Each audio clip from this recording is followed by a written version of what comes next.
Story at this hour, Bharti Airtel is all set to acquire 20% stake in Bharti Telemedia from Warburg.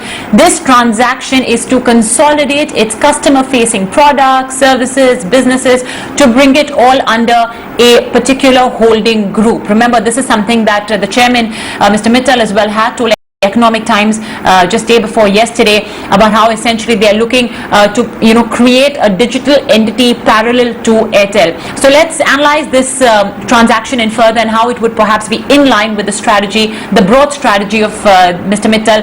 We have with us Naveen Kulkarni, somebody who's been tracking the stock for a very long time, the entire sector in fact for a very long time, the Chief Investment Officer with Axis Securities. Naveen, thank you so much for joining in. So first up, let's understand 20% stake purchase in Bharti Telemedia, the very first step towards a stated and I guess a strategy that will take its time to be implemented. Yes, so first of all, so this transaction is not a very old transaction in the sense the first transaction of Bharti selling to Warburg Pincus had happened in 2017 odd. So they are buying back the assets in a 3-year time frame. So that's a little tricky for us to analyze at this point in time. Secondly, they had done this transaction at around $350 odd million, and they are buying it back at a premium to that transaction. So that means that Bharti probably has some visibility on the creation of digital company and what they intend to do with that. Right, so that's the way that I am looking at things. Otherwise, prima facie, I would believe that the transaction looks slightly expensive to me at the current juncture.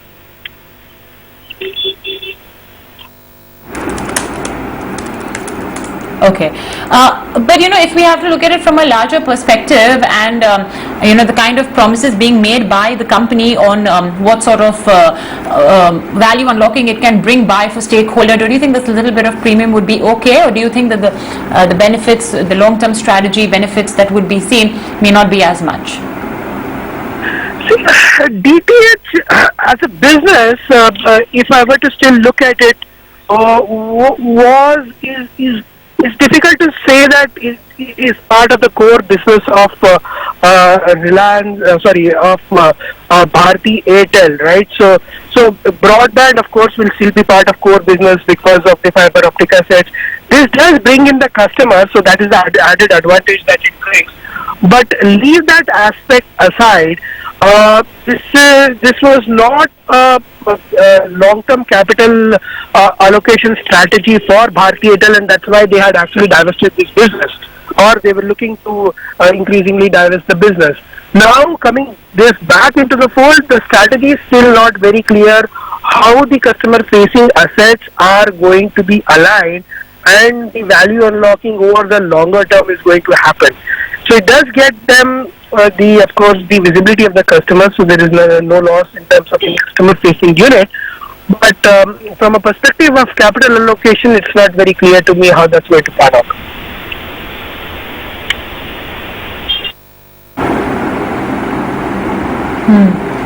Okay, yeah, fair enough. You've actually got a point really over here because, in terms of, where you're allocating capital, Naveen is a little unsure on how this would essentially serve the purpose of, bringing together the customer-facing business, which is, of course, Airtel's very clearly stated goal. Naveen, we leave it at that. Thank you so much for joining us with this very quick analysis. We'll let you get back to doing, the paperwork on this one, and perhaps we'll connect soon, in the next couple of hours to get some more details on this.